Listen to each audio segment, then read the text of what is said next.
এই যে একা একা চলাফেরা করছেন, জীবন নিয়ে শঙ্কায় ভুগেন না কখনো? যে আমার পরিবার সবাই তো, আমি আমার মাকে বলেছি যে দেখো, মানে আমরা যে লড়াই নেমেছি, আমার একটা মনে হয় কি কোনো রাজনীতিবিদের না বাসায় মৃত্যুটা হইতে পারে না, এটা কোনো ভালো মৃত্যু না।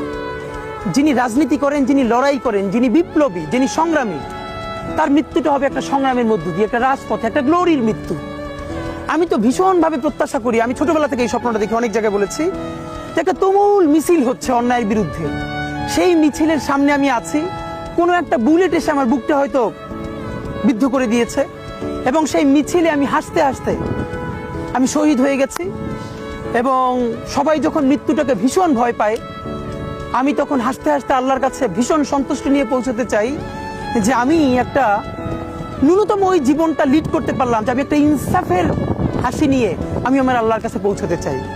সুতরাং আগামী 50 বছর বাঁচলাম, কোনো ইম্প্যাক্ট তৈরি হলো না আমার দিয়ে, দেশের জন্য, রাষ্ট্রের জন্য, উম্মার জন্য, জাতির জন্য।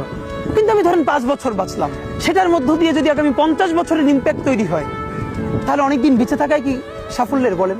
শহীদ প্রেসিডেন্ট জিয়াউর রহমান কয়টা দিন বেঁচেছেন, কিন্তু ভাবেন আজকে পর্যন্ত উনি আমার অনুপ্রেরণা। হাঁটতে হাঁটতে আমার পা ফুলে যায়।